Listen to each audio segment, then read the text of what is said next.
ओम गंगणपतये नमः। ओम श्री विष्णवे नमो नमः। ओम श्री सद्गुरुदेवाय नमो नमः। ब्रह्मप्रेमी सज्जनों, हमारे गुरु गुरु गोपाल सेवा संस्थान के सदस्य हैं पंडित श्री योगेश पांडे।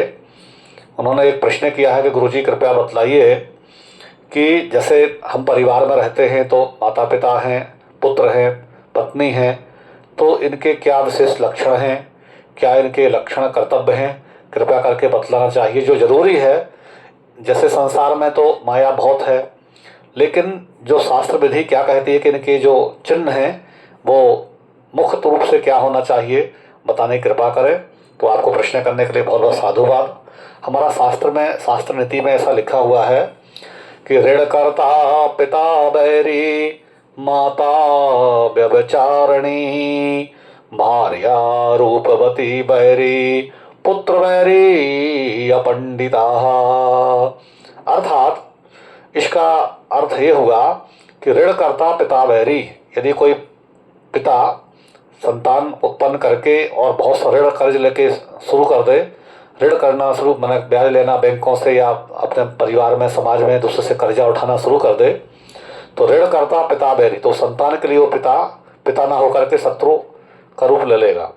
और माता च व्यभिचारिणी, माता जो है तो अगर कितनी गरीबी में हो, अपने बाल बच्चों को पाले, उसका पति है या ना है, लेकिन यदि माता का लक्षण गड़बड़ हो जाएगा तो जो है अगर व्यभिचार में लिप्त हो जाएगी तो संतान पे उसका पूरा प्रभाव पड़ेगा और उससे वो जो बच्चे हैं वो हमेशा शर्मसार होंगे, वो कभी सिर उठा के समाज में नहीं जी सकते हैं जिसकी माँ का लक्षण आचरण गड़बड़ है।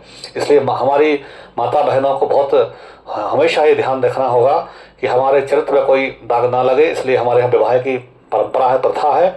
तो आप तभी साधु सन्यासी बने जब आप जो है ना उतना आप में ज्ञान हो, उतना समर्पण हो, अन्यथा विवाह करके अपना पति के साथ रहिए और आपका इसी से मंगल होगा। और ऋणकर्ता पिता बैरी, चूँकि चरित्र माताओं का होता है, पुरुषों का चरित्र नहीं होता है। पुरुषों का चरित्र इज्जत कम होती है, महिलाओं को इज्जत ज़्यादा होती है। अगर हमारे जब घर में बच्चा आता है तो माँ के ही घर में रहता है, तो माँ के रक्त से जो सिंचन होता है वही बच्चों पर असर इसका पड़ता है। इसलिए मातृशक्ति का हम पर सब जो भी हम लोग आज कुछ हैं, ये हमारे माता की कृपा है हमारे ऊपर में कि हमको अच्छे संस्कार दिए ताकि हम अपना जीवन को स्वच्छ चरित्र बना सकें। पिता का भी योगदान होता है, पिता को भी अच्छे आचरण रखना चाहिए। ये इसका मतलब ये नहीं हुआ कि माता को कह दिया तो पिता को नहीं करना चाहिए, पिता के भी आचरण अच्छे होना चाहिए। जब पिता के आचरण अच्छे होंगे तो माँ भी स्वच्छ रहेगी, माँ भी पवित्र रहेगी, क्योंकि किसी स्त्री को दूषित करने वाले ही पुरुष होते हैं।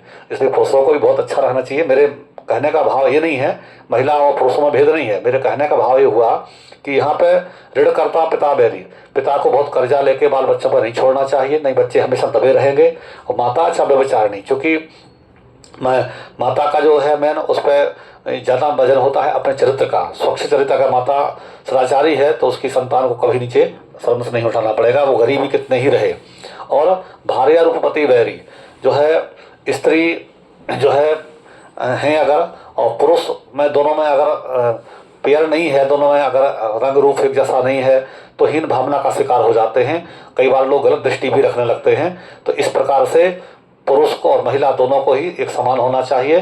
दोनों का पेयर विवाह जब करें तो ध्यान रखें कि बहुत रंग का डिफरेंट नहीं करें, करने से रंग का डिफरेंट करने से दोनों जो है ना हीन भावना के शिकार होते हैं। और उनके जो इष्ट मित्र हैं वो भी उनको कई बार ऐसे उपहास उड़ाते हैं और उनको फिर आकर्षित करते हैं कि देखिए तुम्हारा पति ऐसे है या तुम्हारी पत्नी ऐसे है। तो हम ये नहीं बोल रहे, पति पत्नी दोनों का ही रूप एक जैसा होना चाहिए, समान होना चाहिए, तो वो बहुत जोड़ी अच्छी होती है। तो भार्या रूपवती बैरी और पुत्र बैरी अपंडिता। और संतान है अगर मूर्ख है, अगर बेटा बेटी आपका है और मूर्ख है तो आपका नाक कटना पक्का है, समाज में आपका हमेशा नाम नीचा रहेगा। क्योंकि मूर्ख व्यक्ति तब तक शोभनीय रहता है जब तक कि वो चुप रहे। समाज में बाल बेटा आपका रहेगा, वो ना पढ़ा लिखा है, ना कुछ वो ऐसे अच्छे आचरण वाला है, धर्मशील है, ना वो गुणज्ञ है, ना वो इस तरह से बड़ों का सम्मान करने में रुचि रखता है, तो मूर्ख व्यक्ति जब भी बोलेगा तो वो ठेस पहुंचेगी, तो उससे माता पिता का नाम छोटा होता है। इसलिए पुत्र बैरी अपंडिता, जो है पुत्र हो तो पांडित्य जिसके अंदर में हो, ज्ञान हो, संस्कार हो, बुद्धि हो, ऐसा ही पुत्र योग कहा गया है शास्त्रों में। तो कभी भी देखिए, जो भी धर्मगुरु होते हैं या जो भी अर्थ हम बताए गए हैं, तो उनको आप उन अर्थों का दुरुपयोग नहीं करें। कई लोग ऐसे होते हैं कि कोई विद्वान ने कोई सीधा सीधा अर्थ बतला दिया तो लोग उसका दुरुपयोग करने लगते हैं कि देखो महिलाओं को ऐसे बोला, देखो पुरुषों को ऐसे बोला, देखो बच्चों को ऐसे नहीं। वो एक संक्षिप्त में है, वो सबके लिए नहीं होता है। वो जो जिनके लिए वो घटना होती है उनके लिए उस संदर्भ में कहा जाता है, जो उसके नायक होते हैं या जो उसके खलनायक होते हैं। तो इसलिए इन चीज़ों को उस संदर्भ में देखें। इन्हीं शब्दों के साथ मैं अपनी वाणी को विराम लगाता हूँ। योगेश जी, आपको प्रश्न का उत्तर मिला होगा।